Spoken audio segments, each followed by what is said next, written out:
Hey y'all, this is Tasha and I'm here with the Hear Our Voices blog tour to review Loretta Little Looks Back.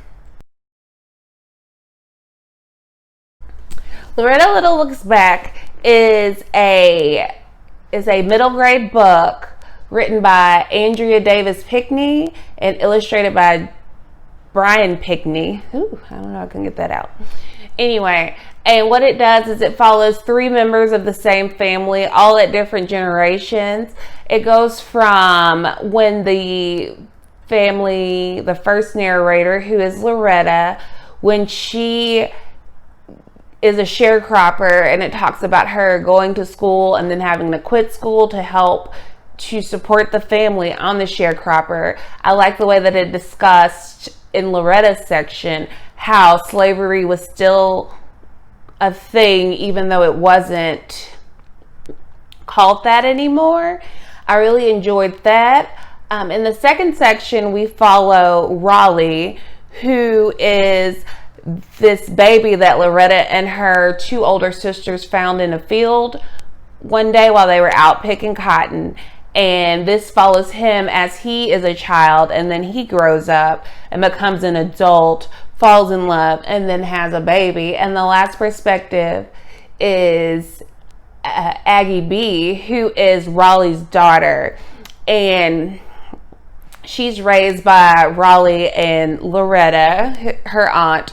And during that one, which I found the most interesting, is when they talked about voter suppression, all the things that they did to make it so that Black people couldn't vote, and the freedom fight that went with that. It goes all through the civil rights movement. The thing that I love the most about this is that it dealt with some pretty big topics, but it wasn't dumbed down for the kids, but it didn't go over their head either. It was explained in a way that was that would be very easy for a kid to get the general idea of, and then want to go and look up additional information on this.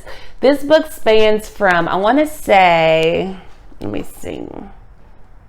Yeah, it spans from 1927 to 1968. So it covers a large portion of American history that doesn't really get talked about from the Black person's point of view.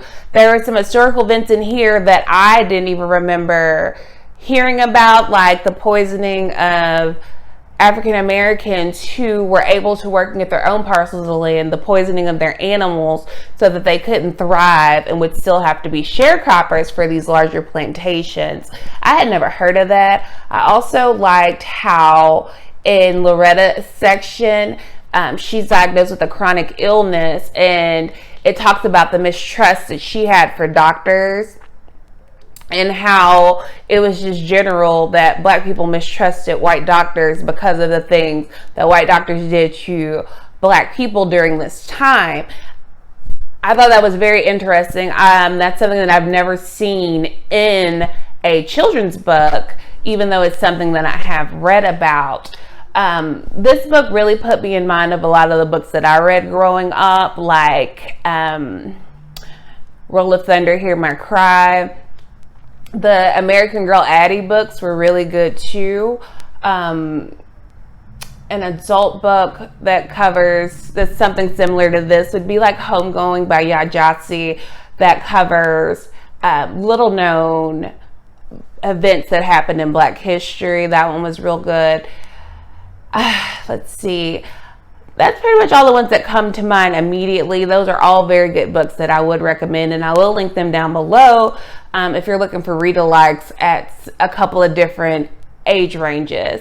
This book, in addition to the writing, it was not just done in regular just prose style writing. There are like poems in here that transition from one generation to another or one event to another that I found really interesting, and you really got to know the characters more through that. And I really enjoyed the way that the author did that. The writing wasn't too simple, even though this is a children's book, so I would expect it to be, but it wasn't overly done either. It was very accessible. I would recommend this book for children who as young as 8 and probably 8 and up, but I think this book is more targeted for like 8 to 12-year-olds. It is a great introduction into things that happened in Black history. I like the talk of Black family, everything like that. It was very surprising. I don't know why more people aren't talking about it. The illustrations that were in here were great. Ooh, is it gonna? There we go. The illustrations in here were really good, and I really enjoyed the illustrations. I thought they added enough to the story.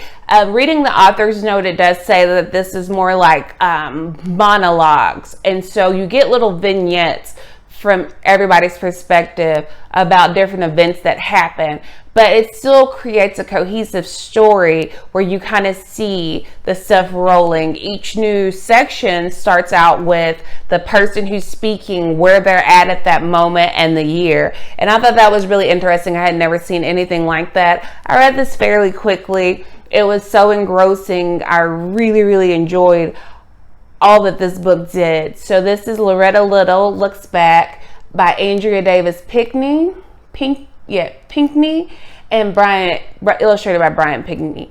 I definitely would recommend this. Thank you to Hear Our Voices and the publisher for sending this to me. I really do appreciate it. This was a great read, a great book to add to my collection, and I definitely will be getting this into the hands of middle grade readers and additional things. We probably will even read it from my middle grade book club.